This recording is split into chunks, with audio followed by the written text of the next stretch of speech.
Stacy Hunsucker was the kind of woman everyone trusted, a devoted nurse, a loving wife, and a picture of small-town perfection. But behind her warm smile stood Michael Hunsucker, a husband whose charm masked a deadly secret. When Stacy's sudden death stunned the community, it seemed like a tragedy, until investigators uncovered something chilling. Her killer hadn't used a gun, a knife, or poison from a lab. He had used eye drops. What began as a perfect marriage turned into one of the most bizarre and twisted murder cases in modern true crime history. The eye drop murder of Stacy Hunsucker. Stacy Hunsucker had a life that seemed picture perfect from the outside. Her neighbors often described her as the kind of woman who could make anyone feel at ease. She was warm, generous, and full of quiet energy that drew people in. Every morning, she left her neatly painted White House with a thermos of coffee in hand, waving at the mailman and the elderly couple across the street. Her life, to anyone looking in, was simple and happy. She worked long hours as a nurse at the town clinic, cared deeply for her patients, and talked proudly about her husband, Michael. Together they looked like a couple meant to last forever. The kind of people who smiled in church pews and hosted summer barbecues where everyone felt welcome. But beneath the flawless surface, cracks had begun to form. Michael Hunsucker was not the man everyone thought he was. His charm had grown thin, his patience even thinner. He was drowning in debt from reckless gambling and secret loans, all hidden behind his polite smile. His insurance business was collapsing, and his spending habits only worsened things. Stacy didn't know how bad it had gotten until she stumbled across late payment notices, tucked behind the car manual in the glove compartment. Her trust in Michael began to fade, and with it, the warmth that once filled their home started to die out. Stacy confided in a close friend from the clinic that she was considering leaving him. She couldn't stand the lies, the nights he spent away, and the growing suspicion that he wasn't being faithful. But Stacy had always been the kind of woman who gave people the benefit of the doubt. She hoped things would change.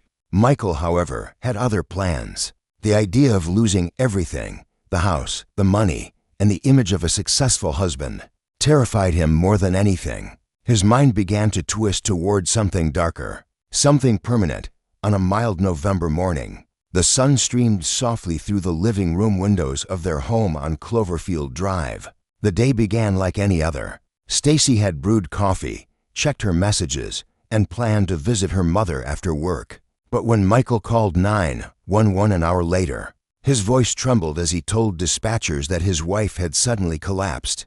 Paramedics rushed to the scene to find Stacy unconscious on the couch, her lips pale, her breathing shallow. Michael claimed she had been fine minutes before, just a little dizzy. They performed CPR, but her body didn't respond. By the time she reached the hospital, it was over. The doctors listed her cause of death as sudden cardiac arrest. There was nothing unusual in her medical history, and nothing alarming appeared in the routine toxicology report. It looked like a tragic but natural end for a healthy young woman. The town mourned, and Michael played his role well. He stood by her casket, tears running down his face, whispering words no one could hear. To everyone else, he was a heartbroken husband. But in the quiet corners of his mind, he was already calculating how much her life was worth and how close he had come to getting away. With the perfect crime, after Stacy's funeral, Michael Hunsucker became a figure of sympathy in Rutherford. Friends dropped off casseroles, co-workers offered prayers, and neighbors checked on him daily. He accepted every bit of attention with a grieving husband's face, but behind closed doors, he was already enjoying the freedom that came with being alone. The quiet house that once felt suffocating to him now felt like victory. Within weeks, Michael submitted claims on several life insurance policies he had secretly taken out on Stacy months before her death. In total, they were worth $250,000. The money arrived faster than anyone expected, and almost immediately, Michael began to transform his life. He traded the family SUV for a luxury car, bought a new home in a nearby town, and took a vacation under the guise of healing.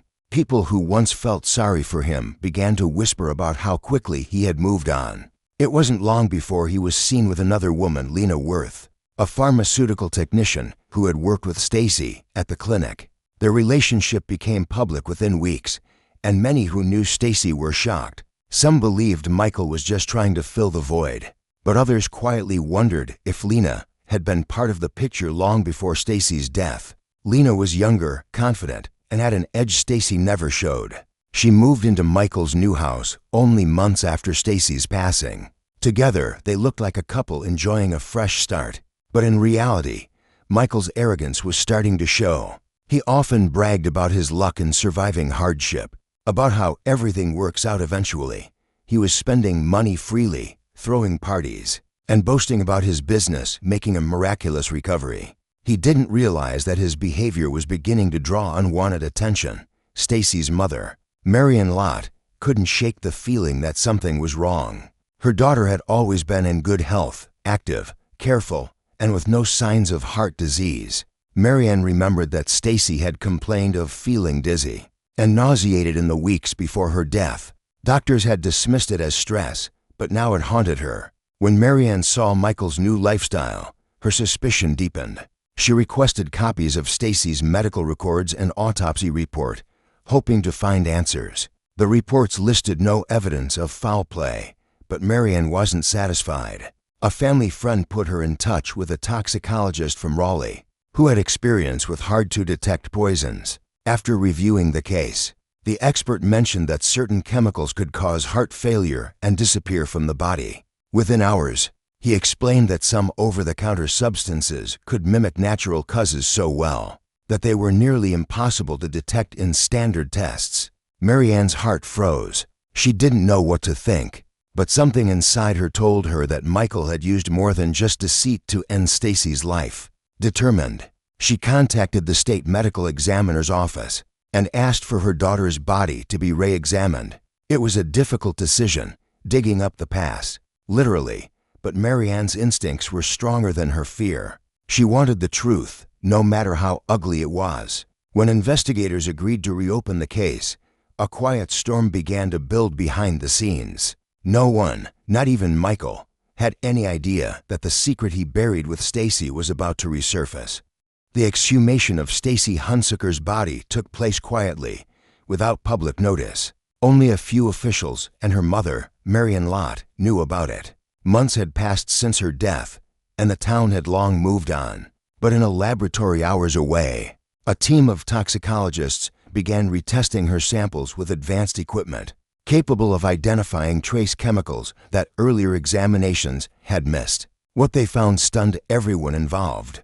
Inside Stacy's system were small, but significant traces of tetrahydrozoline, a chemical compound commonly found in everyday eye drops. It wasn't supposed to be there, and in large doses, it could cause dangerously low blood pressure, slowed heart rate, and respiratory failure. In other words, it could mimic a heart attack. The discovery turned the quiet case of a woman's sudden death into a potential murder investigation. The substance was not one that could accidentally appear in the body. It had to be ingested. Investigators immediately began reconstructing the days leading up to Stacy's death. They learned that Michael had prepared her coffee the morning she collapsed and had been alone with her for several hours before calling 911. The scenario fit neatly with the timeline for the poison to take effect. The investigators believed Michael had slipped eye drops into her drink over several days, causing subtle symptoms that appeared harmless: dizziness, nausea, fatigue, until her heart could no longer handle it. When detectives confronted the local pharmacy records, they discovered something else. Michael had purchased multiple bottles of eye drops in the months before Stacy's death, far more than any person would reasonably need. He had even paid in cash at different stores, as if to avoid a pattern. This detail strengthened the suspicion that her death was not only deliberate, but meticulously planned. Detective Cole Emery was assigned to lead the reinvestigation. He reviewed every aspect of Michael's life and quickly realized that financial pressure had been building long before Stacy died. There were loans in collection, credit cards maxed out, and gambling payments sent to offshore accounts. Yet, shortly after her death, every one of those debts was settled with the insurance payout. The motive was clear. Greed had driven Michael to use a method so unusual that no one would have thought to look for it.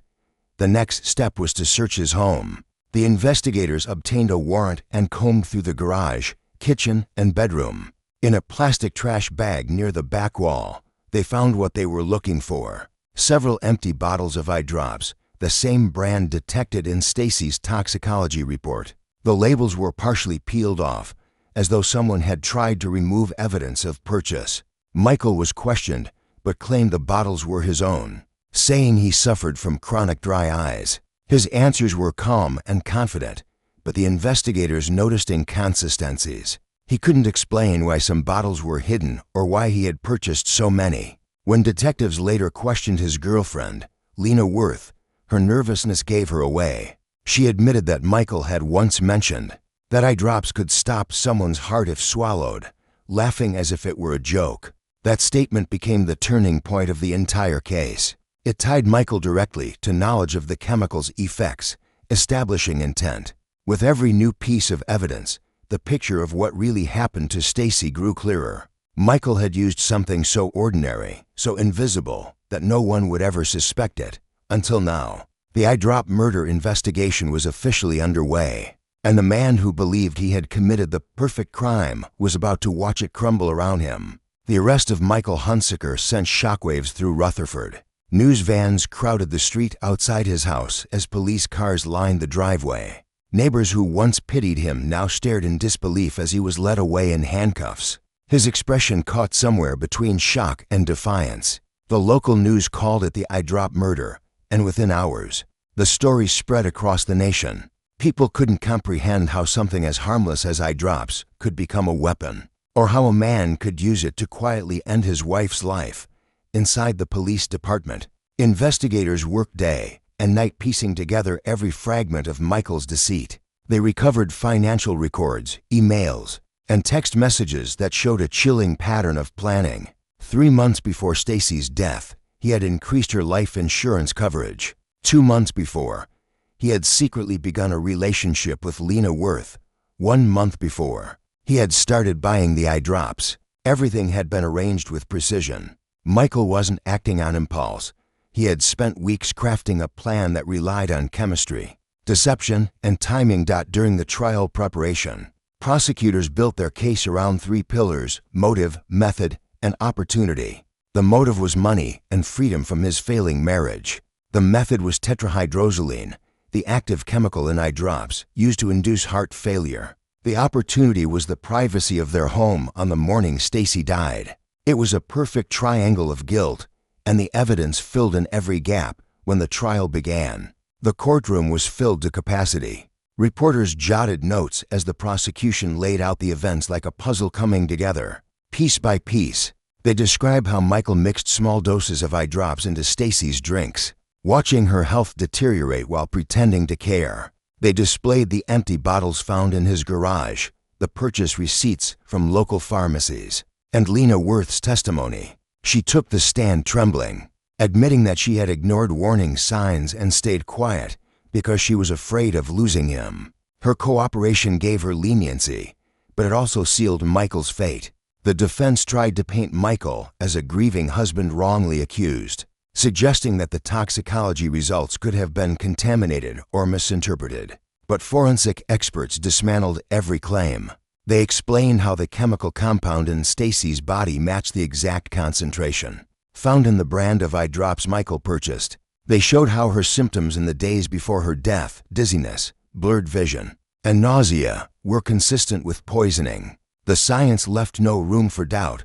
Throughout the trial, Michael sat with a cold, detached expression. He seemed more irritated than afraid, occasionally whispering to his lawyer, rolling his eyes during testimony, and smirking at the jury. His arrogance, once a tool for charm, had turned into his downfall. Each witness, each report, stripped away the mask he had built for years. What had started as the illusion of a devoted husband was now exposed as the face of a manipulative killer. When the prosecution played the 911 call Michael made on the morning of Stacy's death, the courtroom fell silent.